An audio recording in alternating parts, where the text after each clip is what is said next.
یا رب صل بسم اللہ الرحمن الرحیم۔ آج میں سورہ ابراہیم کا رکوع نمبر 5 اور 13ویں پارے کا رکوع نمبر 17 شروع کروں گا حسب معمول مختصر لفظی ترجمہ مختصر گرامر کے ساتھ، پھر انشاءاللہ اس کی تفسیر ہوگی۔ اعوذ باللہ من الشیطان الرجیم، بسم اللہ الرحمن الرحیم۔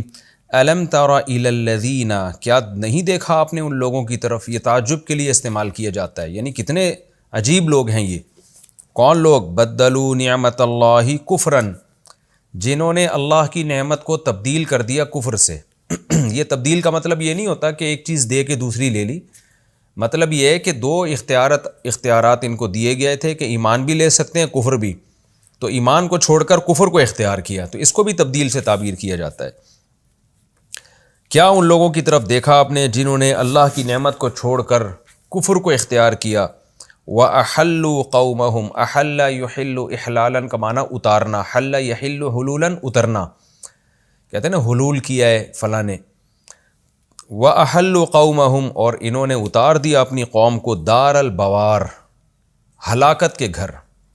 البوار کا معنی یہاں ہلاکت، ہلاکت کے گھر میں یعنی جہنم میں اتار دیا، جس کی آگے تفسیر آ رہی ہے۔ جہنم یعنی جہنم میں، یصلونہا جس میں یہ خود بھی داخل ہوں گے، وَبِئْسَ القرار اور کتنا ہی برا ٹھکانہ ہے۔ وَجَعَلُوا لِلَّهِ اندادا، انہوں نے ٹھہرا لی اللہ تعالیٰ کے ہم مثل۔ ند کہتے ہیں ہم مثل کو، جیسے کو، کسی کا کوئی جیسا ہونا، اور انداد اس کی جمع، یعنی شریک ٹھہرا لی اللہ تعالیٰ کے۔ لِيُضِلُّوا عَن سَبِيلِهِ، تاکہ وہ جو جھوٹے معبود ہیں ان کو گمراہ کر دیں اللہ کے راستے سے، ہٹا دیں اللہ کے راستے سے۔ قل، اے نبی ان سے کہہ دیجئے، تمتعوا، مزے اڑاؤ۔ متاع کہتے ہیں دنیا کا سامان، تمتع اس سامان سے فائدہ اٹھانا، یعنی دنیا کے جو تھوڑے سے سامان ہیں اس سے خوب فائدہ اٹھا لو۔ فَإِنَّ مَصِيرَكُمْ إِلَى النَّارِ، تمہارا لوٹنا ہے آگ کی طرف۔ مصیر یہ مصدر ہے، لوٹنے کو کہتے ہیں۔ قُلْ لِعِبَادِي، اے نبی آپ کہہ دیجئے میرے بندوں سے، الَّذِينَ آمَنُوا، وہ بندے جو ایمان لائے، ان سے کیا کہیے؟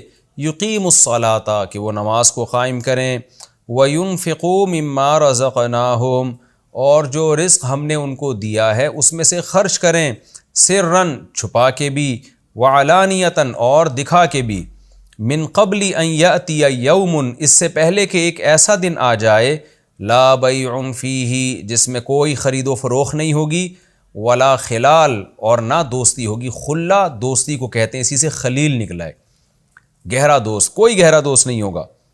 اللہ الذی خلق السماوات والارض، اللہ وہ ذات ہے جس نے آسمانوں اور زمین کو پیدا کیا۔ وانزل من السماء ماء، اور اس نے آسمان سے پانی برسایا۔ فاخرج به، نکالا اس پانی کے ذریعے، من الثمرات، بہت سے پھلوں کو، رزقا لکم، تمہارے رزق کی خاطر۔ وسخر لکم الفلک، اور اس نے مسخر کر دیں تمہارے لیے کشتیاں۔ مسخر کا مطلب کام میں لگا دیں، تمہارے تابع بنا دیا ان کو تمہارے۔ لتجری فی البحر، تاکہ وہ کشتیاں چلیں سمندر میں، بامرہ، اس اللہ کے حکم پر۔ وسخر لکم الانہار، اور اس نے تمہارے لیے دریا بھی مسخر کر دیے، دریا بھی تمہارے کام میں لگا دیے۔ وسخر لکم الشمس والقمر، اور اس نے مسخر کر دیا تمہارے لیے سورج اور چاند، دائبین، دائبین ہمیشہ کے لیے۔ دائب اصل میں کہتے ہیں اپنی عادت، کوئی دأب عربی میں عادت کو کہتے ہیں، تو دائب کوئی اپنی عادت کے موافق کوئی کام کرتا رہے، کنٹینیو کرتا رہے، تو اس کو دائب کہا جاتا ہے۔ کنٹینیوسلی کسی کام میں مشغول رہنا جو آپ کی عادت ہے۔ تو سورج اور چاند کی جو بھی عادت ہے ہماری خدمت کرنا، تو چونکہ دو ہیں تو اس لیے تثنیہ کا صیغہ دائبین، تو کنٹینیو یہ آپ کی خدمت میں اللہ نے ان کو مسخر کر دیا ہے، مسلسل انسان کی خدمت میں لگے رہتے ہیں۔ وَسَخَّرَ لَكُمُ اللَّيْلَ وَالنَّهَارَ، اور اس نے مسخر کر دیا تمہارے لیے رات بھی اور دن بھی، یعنی یہ دن اور رات بھی تمہاری خدمت کر رہے ہیں۔ وَآتَاكُمْ، اور تمہیں دیتا ہے، من کل ما، ہر اس چیز میں سے، سألتموہ، جو تم اس سے مانگتے ہو، تمہاری مانگی بھی چیزیں وہ تمہیں دیتا ہے۔ وَإِن تَعُدُّوا، اور اگر تم کاؤنٹ کرنا شروع کر دو، عد یعد عددن، گننا، اگر تم گننا شروع کر دو، نعمت اللہ، اللہ کی نعمت کو، لا تحصوها، احصاء کا معنی ہوتا ہے کسی چیز کو کاؤنٹ کر لینا، احاطہ کر لینا اس کا۔ تو لا تحصوہا، اللہ کی نعمتوں کو کا تم احاطہ نہیں کر سکو گے، یعنی کاؤنٹ نہیں کر سکو گے۔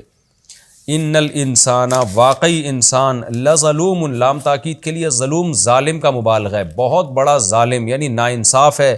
کفار، یہ کافر کہتے ہیں ناشکرے کو، کفار مبالغہ، بہت ناانصاف، اور کفار کا مطلب بہت بڑا ناشکرہ ہے۔ یہ بھی مختصر رکوع تھا، کمپلیٹ ہوا، اس کی مختصر تشریح میں کر دیتا ہوں، تفسیر آسان ہے اس کی۔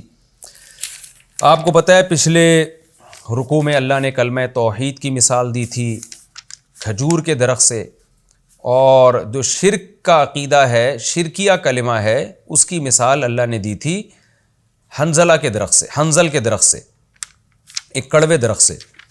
تو اب اللہ تعالیٰ فرماتے ہیں کہ دیکھو عقل مندی کی بات بھی ہے، ایمان اور توحید یہ اللہ کی نعمت ہے۔ جب آپ اللہ کی اس نعمت پر عمل کرتے ہو، توحید کا عقیدہ رکھتے ہو، ایک خدا کو مانتے ہو، تو دنیا کی برکتیں بھی ملتی ہیں، آخرت کی بھی۔ دنیا میں سکون ملتا ہے انسان کو، حلال و حرام کا پتہ چلتا ہے، ایک ذات کے حوالے اپنے آپ کو کر دیتا ہے۔ تو یہ اللہ کی بہت بڑی انسانوں پر نعمت ہے۔ اور ایک ہے شرک، کبھی اس کو معبود، کبھی اس کو معبود، اور کسی کے برحق ہونے کی کوئی دلیل بھی نہ ہو۔ تو اللہ جب توحید کا عقیدہ تمہیں دے رہے ہیں تو کس قدر بے وقوفی کی بات ہے کہ اتنا بڑا گفٹ لے کے آپ اسی گندگی کی طرف آپ جائیں۔ تو اس کو اللہ نے ان آیتوں میں اس طرح سے بیان فرمایا، الم تر الی الذین بدلوا نعمت اللہ کفرا، اے مخاطب کیا تو نے یہ عجیب منظر بھی دیکھا ہے، ان لوگوں کو بھی دیکھا جو کفر کو لے لیتے ہیں اللہ کی نعمت کو چھوڑ کر، یعنی اسلام کو چھوڑ کر، ایمان کو چھوڑ کر گمراہی کے راستے کو لے لیتے ہیں، کیسے بے وقوف اور عجیب لوگ ہیں۔ اور پھر یہ جو کرتے کیا ہیں، یہ دنیا میں تو تباہ ہوتے ہیں، آخرت میں کیا انجام ہوتا ہے، احلوا قومہم، اگر یہ قوم کے لیڈر ہوں، قوم کے بڑے ہوں، تو پھر یہ اس جرم میں اپنا بھی نقصان کرتے ہیں اور اپنی قوم کو بھی ہلاکت کے گھر کی طرف اتار دیتے ہیں، آخرت میں جہنم میں لے جانے کا ذریعہ بنتے ہیں۔ وہ ہلاکت کا گھر کیا ہے، جہنم یصلونہا، جس میں یہ خود بھی داخل ہوں گے، وبئس القرار، اور کیسا ہی برا ٹھکانہ ہے۔ تو اللہ اب اس کی آگے تفصیل بیان کر رہے ہیں کہ وہ جو نعمت دے کے کفر خریدا، وہ نعمت کیا ہے جس کو انہوں نے دے دیا اور کفر لے لیا۔ وَجَعَلُوا لِلَّهِ أَنْدَادًا، انہوں نے اللہ کے لیے شریک ٹھہرا لیے، لِيُضِلُّوا عَنْ سَبِيلِهِ۔ یہ شریک ٹھہرانے کا یہ فائدہ نہیں ہوا کہ وہ جو جھوٹے معبود ہیں ان کی فریاد رسی کرتے، مشکلوں میں ان کی مدد کرتے، نہ نہ نہ نہ نہ، ان سے کیا نقصان ہوا، ان بتوں نے، ان جھوٹے معبودوں نے ان کو اللہ کے راستے سے ہٹا دیا، ان کی محبت میں خدا کو چھوڑ بیٹھے یہ لوگ۔ قل، اے نبی ان سے کہہ دیجئے، تمتعوا، تم ٹھیک ہے دنیا کے مزے اڑاؤ۔ مزے کس لحاظ سے؟ کہ یہ سب کچھ تم اس لیے کر رہے ہو تاکہ تمہاری رشتہ داریاں نہ ٹوٹیں اور تاکہ تمہارا کلچر خراب نہ ہو، تو اس لحاظ سے ان کو مزے کہا گیا ہے۔ جیسے کہ ابراہیم علیہ السلام نے کہا تھا نا کہ تم جو شرک کرتے ہو، مودۃ بینکم فی الحیات الدنیا، آپس کی رشتہ داری میں ایک دوسرے کو خوش کرنے کے لیے، کیونکہ کوئی مذہب چھوڑے گا تو رشتہ دار ناراض ہو جائیں گے۔ تو ابراہیم علیہ السلام نے کہا تھا یہی رشتہ دار قیامت میں ایک دوسرے کے دشمن ہوں گے۔ تو اس لحاظ سے اس کو مزے اڑانے سے تعبیر کیا گیا کہ ٹھیک ہے اپنے کلچر کو فالو کرو، جو مزے اڑا سکتے ہو اڑاؤ۔ فَإِنَّ مَصِيرَكُمْ إِلَى النَّارِ، آنا تم نے جہنم میں، آگ ہی کی طرف ہے۔ اللہ ہم سب کو شرک کی لعنت سے بچائے۔ اور جو توحید پرست لوگ ہیں، اب اللہ ان سے خطاب کرتا ہے کہ اے نبی، یہ تو مشرکین کو آپ نے یہ کہنا ہے، جو ایک خدا کو ماننے والے ہیں ان سے کیا کہنا ہے، قُل لِعِبَادِي، اے نبی آپ کہہ دیجئے میرے بندوں سے۔ یہاں اللہ نے محبت سے توحید پرستوں کو اپنے بندے سے تعبیر کیا، میرے بندوں سے کہہ دیجئے، الذین آمنوا، جو مجھ پر ایمان لے کر آئے ہیں۔ اب وہ کریں گے کیا؟ صرف عقیدہ ہی درست رکھیں گے؟ نہ نہ نہ نہ، اس عقیدے کے تقاضوں پر اب عمل کریں۔ ایک خدا کو مانتے ہو تو اس ایک خدا کی بھی اب مانو۔ وہ کی کیا ہے؟ اس میں دو حکم ہیں، یقیموا الصلاۃ، نماز قائم کرو، وینفقوا مما رزقناہم، اور یہ خرچ کریں اس رزق میں سے جو ہم نے ان کو دیا ہے۔ دو ہی مطالبے ہیں، بڑے مطالبے اللہ کے اس امت سے، کہ مخلوق کا بھی خیال رکھیں اور اللہ کا بھی حق ادا کریں۔ اللہ کے حقوق میں جو ہے حج بھی ہے، وہ ہر ایک پہ فرض نہیں ہوتا اور زندگی میں ایک بار ہوتا ہے۔ اللہ کے حقوق میں رمضان کے روزے بھی ہیں، وہ پورے سال نہیں ہوتے، وہ سال میں ایک بار ہوتے ہیں۔ وہ سب ماحول بنا ہوا ہوتا ہے، اس پر عمل کرنا بھی آسان۔ سب سے مشکل چیز نماز ہے، جس نے نماز پڑھ لی وہ باقی حکام پر بھی عمل کرے گا۔ تو اللہ نے یہاں اپنے حقوق اور مخلوق کے حقوق بیان کیے۔ تو اپنے حقوق میں کیا کہا؟ نماز کو فوکس کرو، باقی سب اس سے کم درجے کے ہیں۔ مخلوق کے حقوق میں کیا کہا؟ خرچ کرنا سیکھو، باقی سب اس سے کم درجے کے ہیں۔ آج بھی آپ دیکھ لیں نا، مخلوق کو سے خوش اخلاقی سے بات کرنا بھی آسان ہے، مخلوق کی دعوت کرنا بھی آسان ہے، مخلوق کے ساتھ دعوت قبول کرنا بھی آسان ہے مخلوق کی، لیکن پیسہ لگانا ان کے اوپر، ان کی مصیبتوں میں ان کی مدد کرنا، یہ بڑا مشکل کام ہے۔ تو اللہ نے مشکل کام کا حکم دیا، باقی سارے اس سے کم درجے کے ہیں۔ تو اس لیے اللہ نے فرمایا اے نبی آپ میرے بندوں سے کہہ دیجئے جو ایمان لا چکے ہیں وہ نماز قائم کریں اور جو رزق ہم نے ان کو دیا ہے اس میں سے خرچ کریں، سخاوت کا اظہار کریں۔ وہ خرچ کیسے کریں؟ سرًا، چھپا کے بھی، تاکہ ان کا اور اللہ کا معاملہ رہے، اخلاص ہو، وعلانیتاً، اور دکھا کر بھی، تاکہ دوسروں کو بھی خرچ کرنے کی ترغیب ملے۔ من قبل ان یأتی یوم، اس سے پہلے کہ ایک ایسا دن آ جائے، لا بیع فیہ ولا خلال، جس میں نہ کوئی خرید و فروخت ہوگی اور نہ دوستی۔ ایک دن تباہی والا آنے والا ہے جس میں خرید و فروخت کا مطلب بارگیننگ نہیں ہوگی کہ چلو جی آپ کی گناہ زیادہ ہیں، نیکیاں کم ہیں، جہنم کا فیصلہ ہو چکا ہے تو فرشتوں کو کچھ رشوت دے کے آپ خرید و فروخت کا معاملہ کر لیں، یا کسی بندے کو پیسے دے دیں کہ تو میرا عذاب لے لے، اس کے بدلے میں اتنے پیسے لے لے مجھ سے۔ کوئی ایسی خرید و فروخت نہیں ہوگی اور نہ کوئی دوستی کام آئے گی۔ تو یہ خوب سمجھ لیں، یہاں دوستی سے وہ دوستی مراد ہے جو کفر کے ساتھ ہو۔ قرآن و سنت سے یہ بات واضح پتہ چلتی ہے کہ قیامت کے دن کافر کی دوستی کام نہیں آئے گی، یعنی جو آدمی کفر میں ہوگا اور جہنم کا فیصلہ ہو چکا ہوگا تو ایسے دوستی کام آنا کہ کوئی دوست اس کو جہنم کی آگ سے بچا لے، کوئی نیک دوست، یہ نہیں ہو سکتا۔ لیکن ایمان والوں کی دوستی بہرحال قیامت کے دن کام آئے گی، اس کا دوسرے مقامات پر اللہ نے تذکرہ کیا ہے۔ وَلَا تَنْفَعُ الشَّفَاعَةُ إِلَّا لِمَنْ أَذِنَ لَهُ، اللہ فرماتے ہیں سفارش کسی کے کام نہیں آئے گی مگر اس کے جس کی اللہ اجازت دے گا۔ تو اس سے پتہ چلتا ہے کہ آپ کے جو ریلیٹیو ہیں، دوست ہیں، وہ سفارش کریں گے اور اللہ ان کو اجازت دے گا۔ احادیث میں بھی یہ مضمون ہے، قرآن میں بھی ہے۔ تو یہاں علماء نے نقل کیا ہے کہ یہاں خلال سے مراد وہ دوستی جو کفر کے ساتھ ہو۔ تو کفر کے ساتھ کا مطلب آپ میں ایمان ہی نہیں ہے، تو یہ کفر کے ساتھ آپ چلے گئے نا تو پھر کوئی پیغمبر بھی آپ کے کام نہیں آ سکتے اور کوئی بزرگ بھی آپ کے کام نہیں آ سکتے، کوئی شہید آپ کے کام نہیں آ سکتا، چاہے وہ آپ کے خاندان کا ہو یا دنیا میں کتنا جگری دوست ہو، وہ کام نہیں آ سکتا آپ کے۔ یہ مراد ہے یہاں پہ، تاکہ ہم قرآن کی القرآن یفسر بعضہ بعضا، قرآن کی ایک آیت دوسری آیت کی تفسیر کرتی ہے۔ قرآن کی ایک آیت کا ایسا مطلب بیان کرنا کہ دوسری آیتیں اس کے خلاف جا رہی ہوں، یہ جائز نہیں ہے۔ کسی کی بات کا بھی وہی مطلب لیا جاتا ہے جو وہ خود سمجھتا ہے۔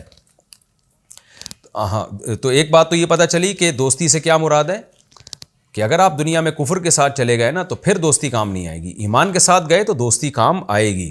جو نیک دوست ہیں وہ آپ کی سفارش کی کوشش کریں گے، پھر اس سفارش کی کوشش میں یہ بھی ہو سکتا ہے آپ جہنم سے بچ جائیں، یہ بھی ہو سکتا ہے کہ جہنم میں آپ کا عذاب کم ہو جائے۔ ایک بات، دوسری بات یہ کہ کافر کی بھی جو دوستی کام نہیں آئے گی، تو یہاں کام نہ آنے سے مراد یہ ہے کہ ایسا کام آنا کہ جہنم سے بچا لے اس کو، اتنا کام نہیں آئے گی۔ اتنا کام آ سکتی ہے کہ جہنم کے عذاب میں کمی کا ذریعہ بن جائے۔ جیسے ابو طالب رضی اللہ تعالیٰ عنہ، حضرت ابو طالب جو تھے وہ نبی کے چونکہ سگے چچا تھے، تو نبی کی حدیث ہے کہ میری شفاعت کی وجہ سے اللہ ان کو کم عذاب دے گا۔ تو اب دیکھیں نبی کی دوستی یا تعلق کام آیا نا، لیکن کام آنے کا مطلب کیا کہ اتنا کام نہیں آئے گا کہ جہنم سے بچت ہو جائے، اتنا کام ضرور آئے گا کہ عذاب میں کمی ہوگی۔ تو یہ پوری اس آیت کی تفصیل ہوئی، یہ پوری تفصیل ذہن میں رکھ کر آپ اس آیت کا مفہوم ذہن میں رکھیں۔ اللہ الذی خلق السماوات والارض، اللہ وہ ذات ہے جس نے آسمانوں اور زمین کو پیدا کیا۔ اب اللہ نے بتایا نا کہ مشرک کیا کرتا ہے، اللہ کی نعمت تھی توحید، اس کو دے کے شرک خرید لیتا ہے، اور جن کو پوجتا ہے وہ ان کی وجہ سے گمراہ ہو رہا ہے اور جہنم میں جا رہا ہے۔ تو اب اللہ اسی توحید کو ثابت کرنے کے لیے اللہ کے جو انسان پر احسانات ہیں، دیکھیں دو چیزوں کا ذکر ہوا نا اس آیت میں، ایک عقیدہ کا درست کرنے کا اور ایک عمل درست کرنے کا۔ عمل کا تذکرہ ہے نماز اور اللہ کی راہ میں خرچ کرنا، تو عقیدہ بھی آپ درست نہیں کر سکتے اور عمل بھی سیدھا نہیں کر سکتے جب تک آپ کے دل میں اللہ کی محبت نہ ہو، کیونکہ جو آرڈر دے رہا ہوتا ہے نا، آپ کے دل میں اس کی عظمت اور محبت نہیں ہوگی تو آپ کی نظر میں اس آرڈر کی ویلیو بھی نہیں ہوتی۔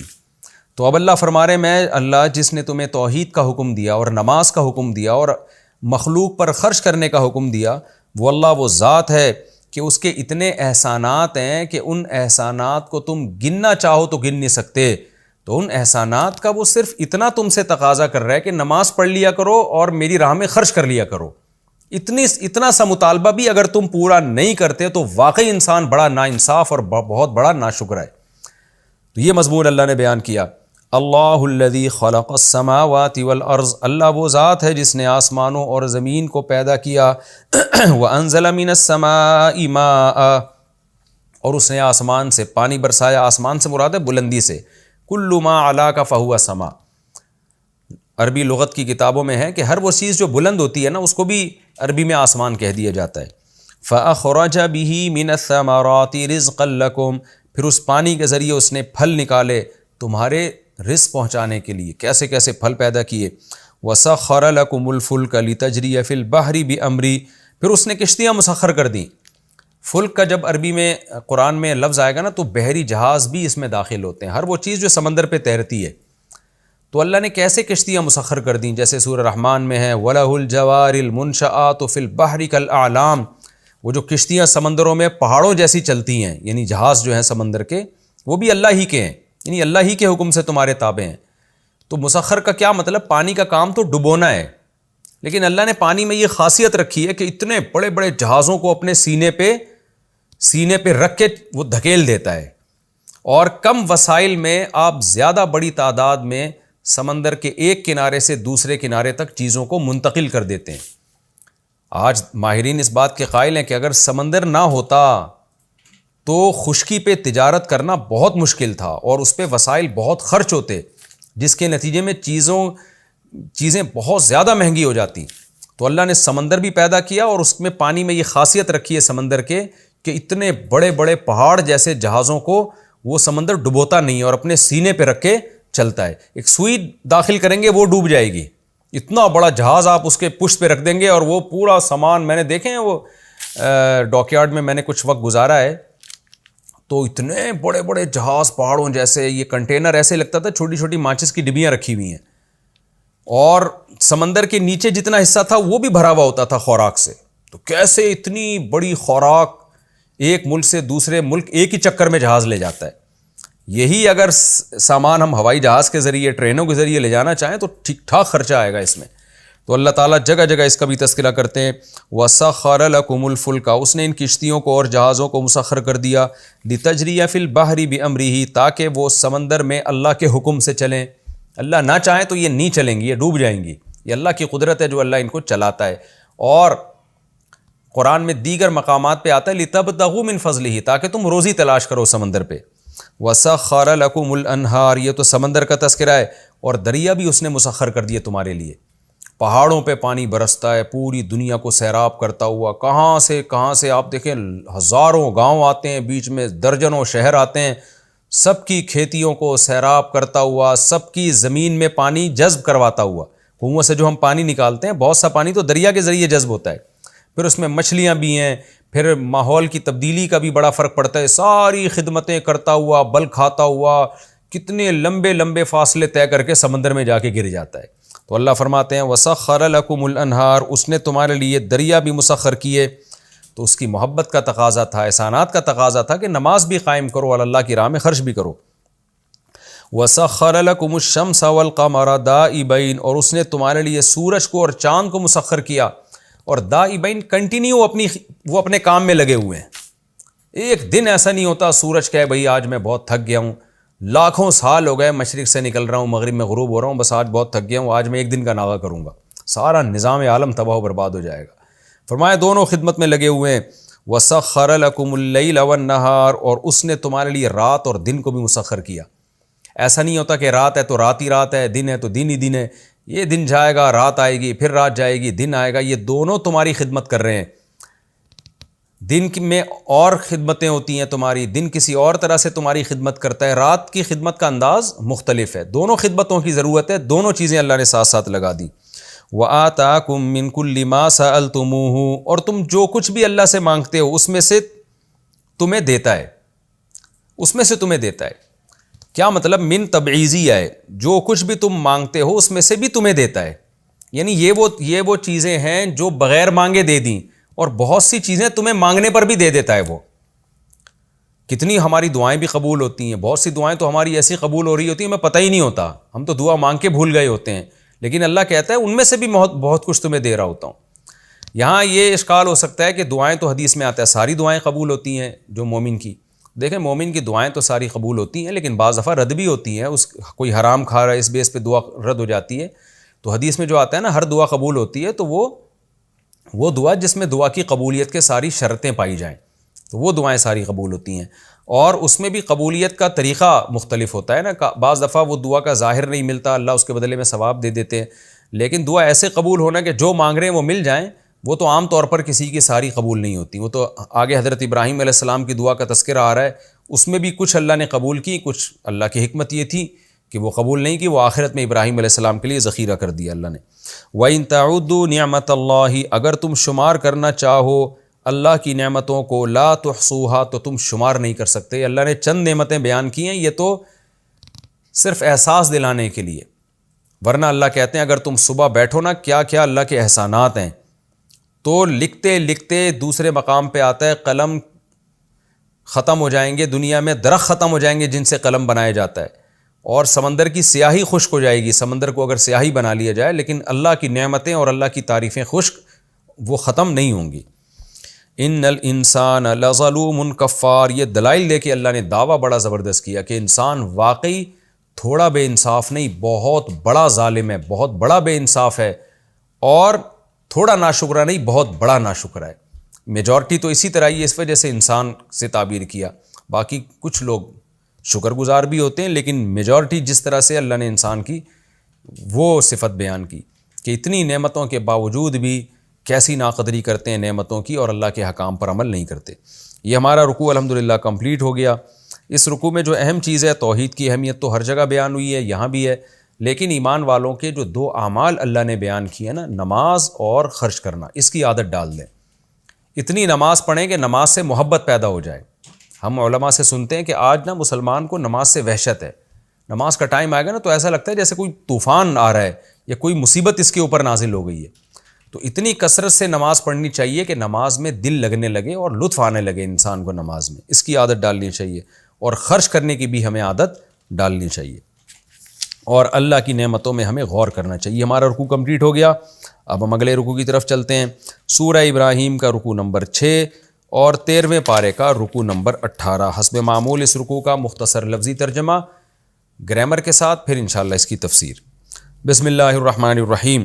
وَإِذْ قَالَ إِبْرَاهِيمُ, اس وقت کو یاد کرو جب ابراہیم نے کہا, ربی, اصل میں تھا ربی, تو یا کو حذف کر کے اس کے نیچے زیر ڈال دیا با کے نیچے, اے میرے رب, اجعل, بنا دے تو, ھذا البلد, اس شہر کو, آمناً, امن والا, وجنبنی, اور دور کر دے مجھے, دور رکھ. جنب کہتے ہیں پہلو کو, تو یہاں کیونکہ پہلو انسان کے کنارے پر ہوتا ہے نا, تو یہ اس کا معنی ہوتا ہے سائیڈ پہ کر دے, کنارے پہ کر دے, یہ معنی بھی آتا ہے. ہم کہتے ہیں نا یار اس چیز کو ذرا سائیڈ پہ کرو, اس کو کنارے پہ کرو, کیا مطلب اس کو مجھ سے دور کر دو. تو اس لیے آسان ترجمہ اس کا ہوگا, اے اللہ اس کو دور کر دے, اس بات کو مجھ سے, وجنبنی, مجھے بھی دور کر دے, وبنیہ, اور میرے بیٹوں کو بھی, یعنی بیٹوں سے مراد اولاد ہے, بیٹیاں بھی اس میں داخل ہیں. اس کو تغلیب کہا جاتا ہے کہ اولاد کو جمع کے لفظ سے تعبیر کرنا اور جمع مذکر کی جمع لے کر آنا, کیونکہ مذکر کے تحت مؤنث تو آ جاتی ہیں, مؤنث کے تحت مذکر نہیں آتا عربی میں. وبنیہ, اور میری اولادوں کو بھی دور رکھ, کس بات سے, ان نعبد الاصنام, کہ ہم بتوں کی عبادت کریں.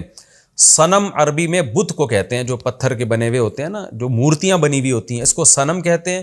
اس کی جمع اصنام آتی ہے, کیونکہ ابراہیم علیہ السلام کے دور میں بت پرستی تھی, تو اس لیے انہوں نے اسپیسیفک بت پرستی سے پناہ مانگی. اصل مقصد تو تھا شرک سے پناہ, تو شرک تو بت پرستی کے علاوہ بھی ہوتا ہے, لیکن چونکہ بت پرستی کا خطرہ تھا کہ پھر یہ قوم میجورٹی چونکہ بت پرست ہے, تو ایسا نہ ہو میری اولاد پھر بت پرستی میں لگ جائے, تو اس لیے انہوں نے دعا میں اسپیسیفک بتوں کا نام لیا کہ اے اللہ مجھے اور میری اولاد کو اس بات سے دور رکھ کے ہم بتوں کی عبادت کریں. ربی, اے میرے رب, انہن, ان اصنام نے, ان بتوں نے, اضللنا, اکرمنا کی طرح, جمع مؤنث کا صیغہ ہے, چونکہ اصنام بھی جمع ہے نا، تو جمع کے لیے مؤنث کے صیغے استعمال ہوتے ہیں. اے اللہ انہوں نے گمراہ کیا ہے کثیرا من الناس، بہت سارے لوگوں کو. فمن تبعنی، پس جو میری اتباع کرے گا، فإنہ منی، تو بے شک وہ مجھ سے ہے. ومن عصانی، اور جو میری نافرمانی کرے گا، عصیان سے نکلا ہے، فإنک غفور الرحیم، تو بے شک تو معاف کرنے والا اور رحم کرنے والا ہے. ربنا، اے ہمارے رب، انی اسکنتو، بے شک میں نے ٹھہرایا ہے. اسکنا یسکنو، اسکانن سکونت دینا یعنی ٹھہرانا. من ذریتی، اپنی اولاد میں سے، من کا معنی یہاں سے یعنی اپنی اولاد میں سے بعض کو. بوادن، ایک وادی میں، غیر ذی زرع، جس میں زراعت نہیں ہے، یعنی چٹیل میدان ہے. جو مکہ کا میدان تھا اس میں ظاہر ہے گھاس پھوس کچھ بھی نہیں تھا. عند بیتک المحرم، تیرے محترم گھر کے قریب. حرم یحرم تحریما کا معنی ہوتا ہے ایک تو حرام کرنا بھی ہوتا ہے، ایک محترم بنانا بھی ہوتا ہے. تو تیرا جو گھر جو محترم بنایا گیا ہے تیری طرف سے، اس گھر میں. ربنا، اے ہمارے رب، لیقیموا الصلاۃ، تاکہ یہ نماز قائم کریں. یعنی میں نے یہ کام اس لیے کیا تاکہ یہ یہاں نماز قائم کریں. فجعل، پس تو بنا دے، افئدۃ من الناس، لوگوں میں سے دلوں کو، یعنی لوگوں میں سے بہت سے لوگوں کے دلوں کو. فؤاد کہتے ہیں دل کو، افئدہ اس کی جمع آتی ہے. لوگوں کے دلوں کو ایسا بنا دے، تہوی الیہم، کہ اس کی طرف کھچے چلے آئیں. ہوا یہوی، ہوویین کا معنی ہوتا ہے اوپر سے پتھر کا لڑکنا. جیسے پہاڑ کے اوپر سے پتھر گول گول گھوم کے نیچے آ رہا ہوتا ہے نا، اسپیڈ کے ساتھ مائل ہوتا ہے. تو ہوا بھی اسی معنی میں ہے. جس عشق کو بھی ہوا کہتے ہیں کہ عاشق کی طبیعت ایک دم مائل ہوتی ہے معشوق کی طرف. تو تہوی الیہم یعنی ان کے دل ایسے آئیں جیسے عاشق معشوقہ کی طرف جاتا ہے یا پتھر زمین کی طرف لڑکتا ہے. ایسے بیت اللہ سے اور مکہ سے ان کو محبت ہو، اس طرح ان کے دل مکہ کی طرف لڑکنا شروع کر دیں. لڑکتی وہ چیزیں جو کنٹرول سے باہر ہو، تو ایسے بے ساختہ ہو کے آنا شروع ہو جائیں. یہ تمام مفہوم اس میں داخل ہیں. آسان ترجمہ ہم کریں گے، اے اللہ تو لوگوں کے دلوں کو بنا دے، ایسا بنا دے، تہوی الیہم، کہ ان مکہ والوں کی طرف کھچے چلے آئیں. وہ یوں ترجمہ ہم کر سکتے ہیں. وَارْزُقْهُمْ، اور ان کو مکہ والوں کو تو رزق دے، مِنَ الثَّمَرَاتِ، پھلوں میں سے، لَعَلَّهُمْ يَشْكُرُونَ، شاید کہ یہ شکر ادا کریں. ربنا انک تعلم، اے ہمارے رب بے شک تو جانتا ہے، ما نخفی، جو چیزیں ہم چھپاتے ہیں، وما نعلن، اور جو ہم ظاہر کرتے ہیں، اعلان کرتے ہیں. وما يخفى علی اللہ من شیء فی الارض ولا فی السماء، اور اللہ پر کوئی بھی چیز مخفی نہیں ہے، نہ زمین میں اور نہ آسمان میں. الحمد للہ الذی، تمام تعریفیں اس اللہ کے لیے ہیں، الذی وہب لی، جس نے مجھے ہبہ کیا، عطا کیا، علی الکبری، بڑھاپے میں. یہ بار بار میں بتا چکا ہوں، کبر کہتے ہیں تکبر کو، کبر کہتے ہیں عمر زیادہ ہونے کو. جس اللہ نے مجھے بڑھاپے میں ہبہ کیا، اسماعیل و اسحاق، اسماعیل بھی اور اسحاق بھی. ان ربی لسمیع الدعاء، بے شک میرا رب دعا کا سننے والا ہے. رب اجعلنی، ربی اے میرے رب، اجعلنی بنا دے تو مجھے، مقیم الصلاۃ، نماز قائم کرنے والا. اس کو لوگ اکثر پڑھتے ہیں ربی جعلنی، یہ غلط ہے. رب اجعلنی اصل میں تھا ربی اجعلنی، الف سائلنٹ ہو گیا. اے میرے رب بنا دے تو ہمیں، مقیم الصلاۃ، نماز قائم کرنے والا، ومن ذریتی، اور میری اولاد میں سے بھی، میری اولاد میں سے بھی ایک بڑے حصے کو تو نماز قائم کرنے والا بنا دے. تفسیر میں ڈیٹیل بتاؤں گا. ربنا، اے ہمارے رب، وتقبل دعا، اور تو قبول کر لے دعا کو. دعا اصل میں دعائی تھا، میری دعا، تو یا کو حذف کر دیا حمزہ کے نیچے زیر، اسی وجہ سے تاکہ پتہ چلے یا حذف ہوئی ہے یہاں پہ. تو ترجمہ ہوگا، اے میرے رب تو قبول کر لے میری دعا.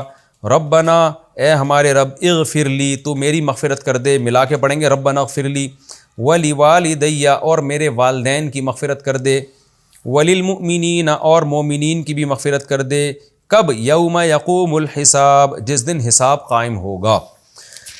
یہ ہو گیا جی رکوع نمبر 6 اور 18 کا لفظی ترجمہ. اب ہم اس کی تفسیر کی طرف چلتے ہیں، کیونکہ رسول اللہ صلی اللہ علیہ وسلم اہل مکہ سے خطاب کر رہے ہیں نا، یہ مکی صورت ہے. تو اللہ نے توحید کو بیان کیا، اپنی نعمتوں کو بیان کیا پچھلے رکوع میں. اب مشرکین مکہ اس پہ بڑا فخر کرتے تھے کہ ہم ابراہیم علیہ السلام کی اولاد میں ہیں اور ہم ابراہیم علیہ السلام کے دین پر ہیں. کیونکہ نبی صلی اللہ علیہ حضرت ابراہیم علیہ السلام نے جو اپنے بیٹے تھے نا اسماعیل، ان کو مکہ میں چھوڑ دیا تھا، ان کی جو والدہ تھیں حضرت ہاجرہ ان کے ساتھ. وہیں پھر وہ ایڑیاں رگڑی ہیں حضرت اسماعیل نے تو زمزم کا چشمہ دریافت ہوا. پھر اسماعیل علیہ السلام وہیں رہے. پھر ایک قبیلہ جرہم کا وہاں سے گزر ہوا، پانی دیکھا تو انہوں نے وہیں پڑاؤ ڈال لیا، اور پھر اسماعیل علیہ السلام کی وہاں شادی ہوئی اسی قبیلے میں، پھر اولاد ہوئی، اور 2000 سال تقریباً مورخین کہتے ہیں اس کے بعد نبی صلی اللہ علیہ وسلم کا ظہور ہوا، اور ایک بڑا شہر مکہ میں آباد ہو چکا تھا. تو یہ سب چونکہ ابراہیم علیہ السلام کی آل اولاد تھی اس میں، تو وہ بار بار جو ہے نا کہ ہم دین ابراہیمی پر ہیں. اچھا کچھ خوبیاں بھی تھیں ان میں دین ابراہیم کی وجہ سے. ختنے کروایا کرتے تھے وہ لوگ، مہمان نواز تھے، کیونکہ ابراہیم علیہ السلام کی یہ والی تعلیمات. غسل جنابت عربوں میں پہلے سے تھا، اسلام آنے سے پہلے. تو جب ناپاک ہو جاتے تھے، زوجہ سے ہم بستری کی یا احتلام ہوا تو غسل کرتے تھے، یہ پہلے سے تھا ان میں. تو بہت ساری چیزیں مذہب ابراہیم کی باقی تھیں ان میں. بت پرستی آ گئی تھی، اور بت پرستی کی بیس بھی کیا تھی کہ اللہ کے نیک بندے جو تھے، تو چونکہ وہ اللہ کے نیک بندے تھے تو مرنے کے بعد ان کے بت بنا لیے، اور یہ کام ان کی عبادت تھوڑی کر رہے ہیں، بلکہ ہم عبادت تو اللہ کی کر رہے ہیں، تو ان کے سامنے جھکیں گے تو اللہ خوش ہوگا، اور اللہ ہی کے پاس اصل اختیارات ہیں. لیکن اللہ نے ان بزرگوں سے خوش ہو کے ان کو بھی کچھ اختیارات دے دیے. سیم وہی شرک تھا جو آج ہمارے ہاں شرک پھیل چکا ہے مسلمانوں ہی کے کسی فرقے میں. تو بالکل یہی سم تھا کہ عطائی اور ذاتی، یہ فرق نکال لیا تھا کہ اللہ کے اختیارات عطائی ہیں اور نبی کو جو اللہ نے خود سے دیے ہوئے ہیں. تو جبکہ اللہ کہتے ہیں نہ میں نے کسی کو دیے بھی نہیں ہیں، سارے اختیارات میرے ہی پاس ہیں، تھے میرے پاس، اب بھی میرے پاس ہے، قیامت تک میرے ہی پاس رہیں گے، میں نے دیے ہی نہیں ہیں. توحید پر میں پوری بحث جو ہے نا ان لیکچروں کے شروع میں جب ایاک نعبد و ایاک نستعین کی تفسیر آئی تھی سورہ فاتحہ کی، وہاں میں بہت ڈیٹیل سے عبادت کا مفہوم بیان کر چکا ہوں. اس پر اشکالات کیا ہوتے ہیں، اس کے جوابات کیا ہیں، اس کو میں اب ریپیٹ نہیں کروں گا. لیکن مشرکین جو تھے وہ اتنا کچھ کرنے کے بعد، اتنے بتوں کو، 360 بتوں کو بیت اللہ کے اندر یہی لاجک پیش کر کے انہوں نے رکھ لیا، اور پھر بھی فخر کرتے تھے ہم ابراہیم علیہ السلام کی اولاد میں ہیں، ابراہیم علیہ السلام کے دین پر ہیں. تو اللہ جگہ جگہ قرآن میں حضرت ابراہیم کے واقعات بھی بیان کرتا ہے کہ ابراہیم علیہ السلام کی تو بنیاد ہی توحید پر تھی. وہ تو خالصتاً اسی شرک کے خلاف اٹھے تھے جو شرک تمہارے اندر ہے. عیسائیوں والا شرک اور طرح کا ہے، وہ عیسیٰ ابن مریم کو اللہ کا بیٹا کہتے ہیں. ابراہیم علیہ السلام کو تو ان سے واسطہ ہی نہیں پڑا، وہ تو آئے ابراہیم علیہ السلام کے بعد ہے. یہودیوں کا شرک الگ ٹائپ کا تھا، لیکن تمہارا جو شرک ہے نا، جو بتوں کو پوچھتے ہو، یہ تو عین وہی شرک ہے جو ابراہیم علیہ السلام جس کے خلاف کھڑے ہوئے تھے اور دعائیں مانگی تھی کہ اللہ میری اولاد کو اس سے بچانا. تو اس لیے اب اللہ نے قرآن میں ان کا تذکرہ کیا کہ مکہ پر بھی اللہ کا احسان ہے، تو مکہ والوں کو توحید پرستی میں دوسروں سے آگے ہونا چاہیے، کیونکہ مکہ کے لیے تو اللہ نے ایک اپنے خلیل سے دعائیں منگوائی ہیں. مکہ آباد ابراہیم کی وجہ سے ہوا جو توحید پرست تھے. ابراہیم نہ ہوتے تو اے اہل مکہ، یہ مکہ ہی آباد نہیں ہونا تھا. تمہیں تو عزت ملی ہے ابراہیم کی وجہ سے، تو تم اس عقیدے کو کیوں اختیار نہیں کرتے جو ابراہیم کا تھا؟ تو قرآن کہتا ہے وَإِذْ قَالَ إِبْرَاهِيمُ، اس وقت کو بھی یاد کرو جب ابراہیم نے کہا رب اجعل هذا البلد آمنا، اے اللہ اس شہر کو امن والا بنا دے. یہاں ایک اشکال ہوتا ہے کہ اس وقت تو وہ شہر بنا ہی نہیں تھا. اسماعیل علیہ السلام تھے، اور کتنے لوگ ہوں گے اس میں؟ فرض کر لے اسماعیل علیہ السلام کی شادی بھی ہو گئی تھی شادی حضرت ابراہیم کا آخری دور میں، یہ حدیث سے ثبوت ملتا ہے. تو اولاد بھی ہو گئی، تو شہر تو نہیں بن گیا نا. تو ایک اشکال تو یہ ہوتا ہے. اسی طرح ایک اور اشکال ہوتا ہے کہ یہی آیت قرآن میں دوسرے مقام پر ایسے ہے رب اجعل ھذا بلدا آمنا، یہاں ہے ھذا البلد آمنا، وہاں ہے ھذا بلدا آمنا. دونوں کے ترجمے میں فرق ہے. ھذا البلد میں البلد پہ الف لام ہے، تو ھذا البلد کا مطلب تو یہ شہر، آمنن کا مطلب امن والا، یعنی اے اللہ بنا دے اس شہر کو امن والا. گویا شہر کی طرف نسبت ہو رہی ہے کہ شہر تو بن چکا ہے، شہر بنانے کی ضرورت نہیں ہے، وہ تو بن چکا ہے، اس کو بنا دے تو امن والا. اور دوسری طرف قرآن میں آتا ہے ابراہیم علیہ السلام نے دعا مانگی ھذا بلدن آمنن. ھذا بلدن کا مطلب یہ ایک شہر، اس کو بنا دے تو شہر اور امن والا، یعنی شہر بھی بنا دے اور امن والا بھی بنا دے. تو یہ ایک اشکال ہوتا ہے. یعنی اس کو میں اور آسان گرامر کے اس میں سمجھاتا ہوں. جب آپ کہتے ہیں نا ھذا الرجل، تو اس کا مطلب یہ ہے کہ یہ آدمی، اور جب آپ کہتے ہیں ھذا رجل، اس کا مطلب یہ آدمی ہے. یہ جملہ کمپلیٹ ہو گیا. ھذا الرجل، رجل کمپلیٹ نہیں ہوا، تو ھذا البلد یہ کمپلیٹ نہیں ہوا. ھذا البلد کا مطلب یہ شہر. اب کیا کرنا ہے شہر کا؟ آمنن، امن والا بنا دے. اور ہاذا بلدن جب الف لام نہ ہو تو اس کا مطلب ہاذا بلدن، اجعل ہاذا، اے اللہ بنا دے اس کو، جس کی طرف میں اشارہ کر رہا ہوں، کیا بنا دے؟ بلدن، شہر بنا دے، آمنن، امن والا بنا دے۔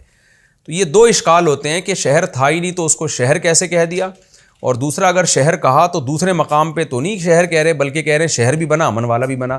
تو اس کا جواب یہ ہے کہ یہ جو دونوں آیتیں ہیں نا قرآن میں، ایک جگہ آتا ہے اس کو شہر بنا دے امن والا، ایک جگہ آتا ہے اس شہر کو امن والا بنا دے، تو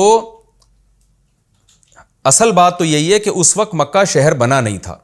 تو ابراہیم علیہ السلام جو کہہ رہے ہیں نا اس شہر کو امن والا بنا دے، یہ ما یعولو الیہ کے اعتبار سے کہہ رہے ہیں۔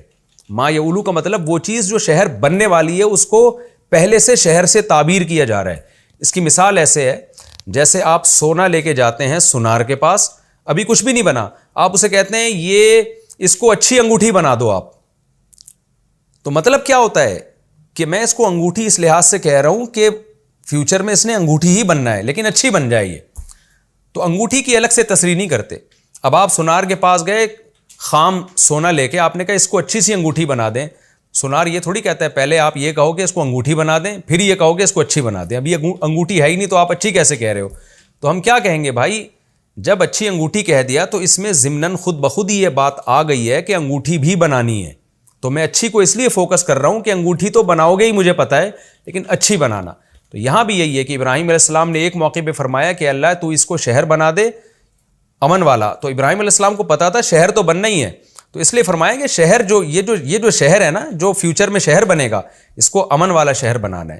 تو ایک جواب تو یہ ہے، یہ بڑا معقول جواب ہے کیونکہ یہ عرف میں اس طرح کا لوگ کلام کرتے ہیں۔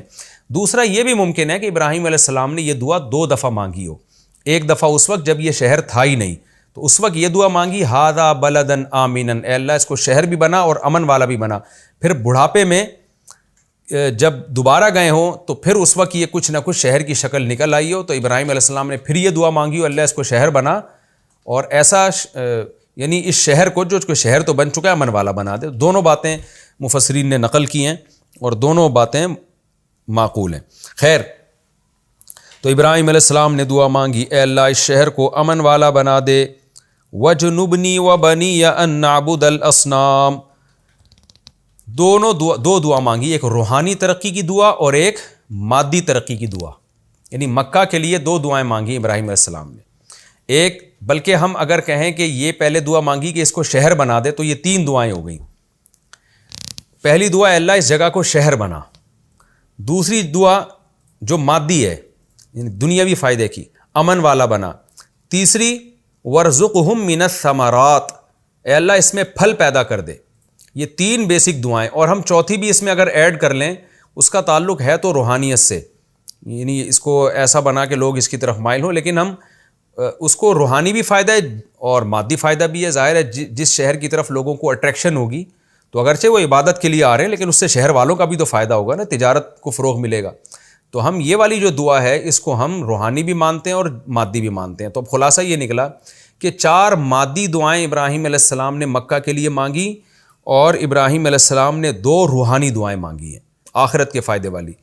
تو مکہ کے لیے جو 4 مادی دعائیں مانگی، ایک تو یہ کہ اللہ اس جگہ کو شہر بنا دے، نمبر 2 اے اللہ اس جگہ کو امن والا بنا دے، نمبر 3 وَارْزُقْهُم مِّنَ الثَّمَرَاتِ، اے اللہ یہاں پھلوں کی بہتات ہو، رزق فراوانی سے آئے، چوتھی بات یہ جگہ اٹریکٹیو ہو، لوگوں کا دل اس طرف مائل ہو، اور 2 روحانی دعائیں مانگی ہیں۔ یہ 4 تو وہ دعائیں جس کا دنیاوی فائدہ، 2 دعا کیا وَجْنُبْنِي وَبَنِيَّ أَن نَّعْبُدَ الْأَصْنَامَ، میری اور میری اولادوں کو، جو ظاہر ہے یہاں ٹھہرنے والی اولاد ہے اور جو نہیں ٹھہر رہی، سب کو تو ایسا بنا کہ بتوں سے ہم دور رہیں، یعنی توحید والا شہر ہو، شرک والا نہ ہو۔ یہ روحانی فائدے کی دعا۔ اور تہوی میں جو دعا مانگی یعنی اخروی فائدہ ہے نا، یہ شرک سے پاک ہوگا معاشرہ، اور دوسری جو دعا مانگی کہ لوگوں کے دل اس کی طرف مائل ہوں، ظاہر ہے عبادت کے لیے مائل ہوں گے نا، اللہ کا گھر ہے یہاں پہ، تو یہ بھی روحانی، تاکہ یہاں عبادت زیادہ ہوگی تو اس کی روحانی برکتیں ہوں گی۔ تو اس طرح سے ہم کہہ سکتے ہیں کہ ابراہیم علیہ السلام نے 6 دعائیں مانگی مکہ مکرمہ کے لیے۔ اس سے ہمیں پتہ چلتا ہے کہ کسی بھی شہر میں یہ 6 کام ہو جائیں تو اللہ کا بہت بڑا احسان ہے۔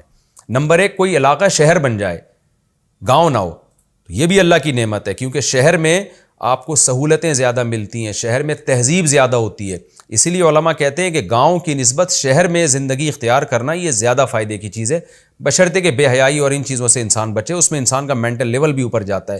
دیکھیں نا، یوسف علیہ السلام نے کہا تھا نا یعقوب علیہ السلام کو کہ اللہ تعالیٰ آپ کو گاؤں سے اٹھا کے شہر میں لے کر آیا، تو یہ ایک نعمت کے طور پہ بیان کیا۔ تو کوئی جگہ اگر شہر بن جاتی ہے یہ بھی اللہ کی نعمت ہے۔ دوسری جگہ دوسرا کیا کہ امن والا، اس سے پتہ چلتا ہے کہ کوئی شہر اگر امن ہو اس میں تو یہ اللہ کی بہت بڑی نعمت ہے۔ پیغمبروں نے دعائیں مانگی ہیں شہروں کو امن والا بنانے کے لیے۔ تیسری بات، کسی جگہ کی معیشت بہت ہو، رزق فراوانی سے مل رہا ہو، تو یہ بھی اللہ کی بہت بڑی نعمت ہے۔ اس لیے کوشش کرنی چاہیے اللہ سے کہ آپ کے شہر میں رزق کی فراوانی ہو، یہ اللہ کی نعمتوں میں سے بڑی نعمت ہے۔